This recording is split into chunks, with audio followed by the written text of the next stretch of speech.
அனைவருக்கும் வணக்கம். நான் உங்கள் சாந்தி பேசுகிறேங்க. இன்றைய பதிவில் நாம் என்ன பார்க்க போகிறோம் அப்படின்னு பார்த்தீங்கன்னா, நாளை தேய்பிறை அஷ்டமி.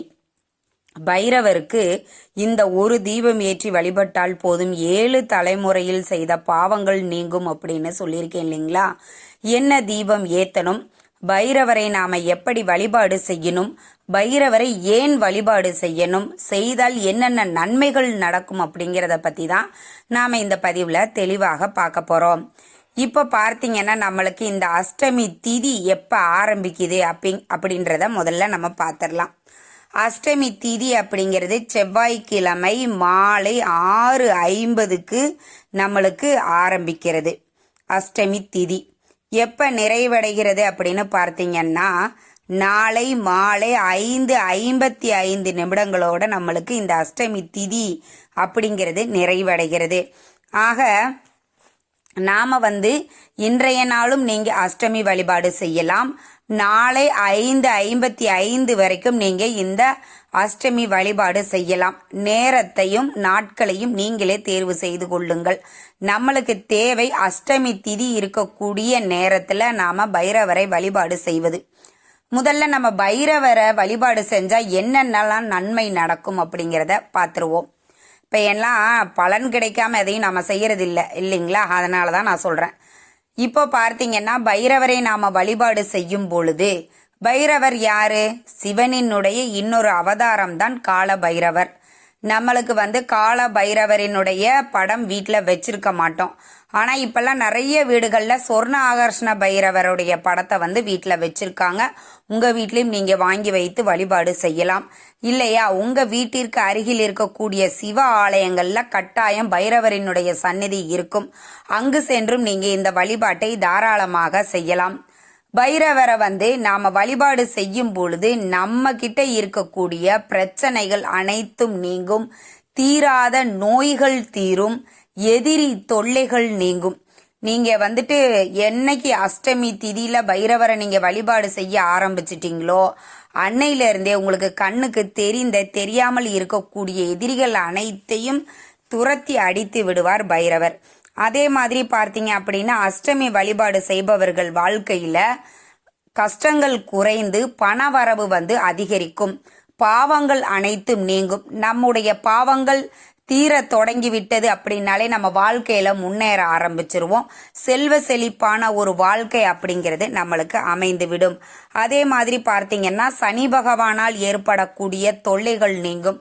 உங்க ஜாதகத்துல சனி திசை நடக்குது, இல்ல அஷ்டம சனி நடக்குது, ஜென்ம சனி நடக்குதுன்னு எந்த சனி திசை நடந்தாலும் நீங்க அஷ்டமி அன்று பைரவரை வழிபாடு செய்யும் பொழுது சனி பகவானால் ஏற்படக்கூடிய தொல்லைகள் அனைத்தும் நீங்கும் அப்படிங்கிறது ஐதீகம். அதே மாதிரி அஷ்டமி திதிகள்ல நீங்க பைரவரை வழிபாடு செய்ய செய்ய நீங்க இழந்த சொத்துக்கள் செல்வங்கள் அனைத்தும் உங்களுக்கு திரும்ப கிடைக்கும். அதனால ஒவ்வொரு தேய்பிறை அஷ்டமி அன்றும் பைரவரை கட்டாயம் இப்ப நான் சொல்லக்கூடிய இந்த தீபத்தை ஏற்றி நீங்க வழிபாடு செய்தால் கட்டாயம் உங்களுக்கு பைரவரினுடைய அருள் கிடைக்கும். என்ன செய்யணும்? இதை நீங்க வீட்லயும் இந்த தீபத்தை ஏத்தலாம், கோவில்கள்லையும் நீங்க ஏத்தலாம். அது உங்களுடைய வசதியை பொறுத்து நீங்க இடத்தை தேர்வு செய்து கொள்ளுங்கள். உங்க வீட்டுல சொர்ண ஆகர்ஷனுடைய பைரவர் படம் இருக்குது அப்படின்னா இந்த தீபத்தை தாராளமாக நீங்க வீட்டிலேயே ஏத்தி வழிபாடு செய்யலாம். இல்லைன்னா உங்க வீட்டிற்கு அருகில் இருக்கக்கூடிய சிவ ஆலயங்களுக்கு சென்று அங்க பைரவரினுடைய சந்நிதியில இந்த தீபத்தை ஏற்றி பைரவரை நீங்க வழிபாடு செய்யலாம். இங்க எப்படி செய்தாலும் சரி. இப்ப நீங்க கோவில்ல செய்யறீங்க அப்படின்னா கண்டிப்பா இந்த தீபத்தை நீங்க ஏற்றலாம். கூடவே பார்த்தீங்க அப்படின்னா பைரவருக்கு அபிஷேகத்திற்கு தேவையான பொருட்களை நீங்க வாங்கி கொடுங்க. செவ்வாழைப்பழம் பைரவருக்கு ரொம்ப பிடிக்கும்.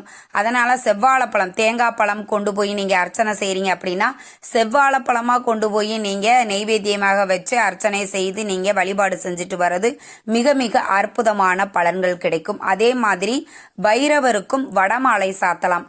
அதாவது தோல் நீக்கப்படாத கருப்பு உளுந்த ஊற வச்சு சீரகம் மிளகு மட்டும் போட்டு வடை செய்து அதை நீங்க உங்களுக்கு உங்க வசதிக்கு ஏற்ப எண்ணிக்கையில செய்து ஒற்றைப்படை எண்ணிக்கையில செஞ்சு அதை மாலையாக கோர்த்து பைரவர்கிட்ட அங்க இருக்கக்கூடிய குருக்கள்கிட்ட கொடுத்தீங்கன்னா அவர் சாத்தி வழிபாடு செய்வார். அதற்கப்புறம் நீங்கள் எடுத்து அங்கு வரக்கூடிய பக்தர்களுக்கு நீங்கள் பிரசாதமாக அதை கொடுத்து வழிபாடு செய்யலாம். அதே மாதிரி கட்டாயம் நாம் ஏற்றக்கூடிய தீபம் என்ன அப்படிங்கிறத 5 வகை எண்ணெய் கொண்டு இந்த தீபத்தை ஏற்ற போகிறோங்க. நல்ல அகல் விளக்கு 2 எடுத்துக்கோங்க. இந்த எண்ணெய்களை நீங்கள் ஒரே விளக்கில் இந்த 5 எண்ணெய்களையும் நீங்கள் ஊற்றி தீபம் ஏற்ற வேண்டும். என்னென்ன எண்ணெய் அப்படின்னு பார்த்தீங்கன்னா நல்லெண்ணெய், தேங்காய் எண்ணெய், இலுப்பை எண்ணெய், விளக்கெண்ணெய், நெய். இந்த 5 எண்ணெய்களையும் நீங்கள் அகல் விளக்கில் ஊற்றி பஞ்சுத்திரி போட்டு தீபத்தை ஏற்றணும். இன்னொரு அகல் விளக்கு பஞ்சுத்திரி. இந்த மாதிரி கோவிலில் நீங்கள் ஏற்றுறீங்க அப்படின்னா 2 அகல் விளக்குலையும் இந்த 5 எண்ணெய்களை ஊற்றி நீங்கள் தீபம் ஏற்றுவது அப்படிங்கிறது மிக மிக அற்புதமான பலன்களை தரும். 7 முறை தலைமுறைக்கும் நீங்கள் செய்த பாவங்கள் அனைத்தும் நீங்கும் அப்படிங்கிறது ஐதீகம். கட்டாயம் நீங்கள் இன்றைய நாள் 6:50 நிமிடங்கள்லேருந்து நம்மளுக்கு அஷ்டமி திதி அப்படிங்கிறது ஆரம்பிச்சிருது.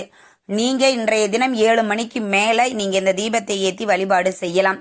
இல்லையா, நாளை மாலை 5:50க்குள்ளாக இந்த தீபத்தை ஏற்றி பைரவரை தாராளமாக வழிபாடு செய்யலாம். நாளைய தினம் ராகு கால நேரத்திலையும் இந்த தீபத்தை நீங்கள் தாராளமாக ஏற்றலாம். ராகு காலம் நாளைய தினம் 12 மணியிலிருந்து 1:30 மணி வரைக்கும் இருக்கக்கூடிய ராகு கால நேரத்தில் பைரவருக்கு தீபம் ஏற்றி வழிபாடு செய்வது மிக மிக சிறப்பான பலனை உங்களுக்கு தரும். வாய்ப்பு இருந்தால் நீங்கள் அதை பயன்படுத்தி கொள்ளுங்கள். அதே மாதிரி அந்த தீபத்தை ஏற்றி வழிபாடு செஞ்சுட்டு பைரவர்கிட்ட மனதார உங்களுடைய பிரச்சனைகள் தீர வேண்டும் அப்படின்னு பிரார்த்தனை பண்ணிக்கோங்க. என்னென்ன பிரச்சனைகளாக இருந்தாலும் சரி, நீங்கள் இப்போ ஒரு தொழில் செஞ்சிட்டு இருக்கிறீங்க, அந்த தொழிலில் வளர்ச்சி அடையணும் அப்படின்னாலும் இந்த தீபத்தை ஏற்றி வழிபாடு செய்யலாம். தீராத கடன் தீரணும் அப்படின்னாலும் நீங்கள் இந்த தீபத்தை ஏற்றி வழிபாடு செய்யலாம்.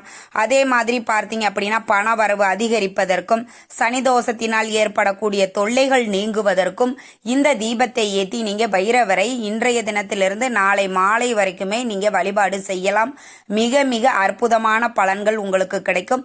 நாளைய தினம் வழிபாடு செய்பவர்களுக்கு கூடுதல் சிறப்பு என்ன அப்படின்னு பார்த்தீங்கன்னா, புரட்டாசி மாதத்தில் வரக்கூடிய சனிக்கிழமை எந்த அளவுக்கு விசேஷமோ அந்த அளவுக்கு புதன்கிழமையும் மிகவும் விசேஷமானது. இந்த புரட்டாசி மாதம் முழுவதுமே புதன் பகவானினுடைய ஆதிக்கம் நிறைந்து இருக்கும். ஆக புரட்டாசி மாதத்தில் வரக்கூடிய புதன்கிழமை மிக மிக அற்புதமான ஒரு பலனை நம்மளுக்கு கொடுக்கும். நாளைய தினம் ராகுகால நேரத்தில் பைரவருக்கு இந்த தீபத்தை ஏற்றி வழிபாடு செய்யுங்கள். நீங்கள் நினைத்ததை கேட்டதை பைரவர் கொடுப்பார். அந்த அளவுக்கு மிக மிக சக்தி வாய்ந்த இந்த தீபம் அற்புதமான தீபம். 5 எண்ணெய்களை இன்னைக்கே நீங்க வாங்கி வச்சுக்கோங்க. இருந்தது அப்படின்னா அந்த தீப எண்ணெய்களைவே நீங்க ஏற்றி வழிபாடு செய்யலாம். இந்த தகவல் உங்களுக்கு ரொம்பவுமே பயனுள்ளதாக இருந்திருக்கும்னு நினைக்கிறேன். வீடியோ பிடிச்சிருந்தா லைக் பண்ணுங்க, ஷேர் பண்ணுங்க, கமெண்ட் பண்ணுங்க. இந்த பதிவை உங்களுடைய உற்றார் உறவினர்கள் நண்பர்களுக்கும் ஷேர் பண்ணுங்க. அவங்களும் பார்த்து பயன்பெறட்டும்.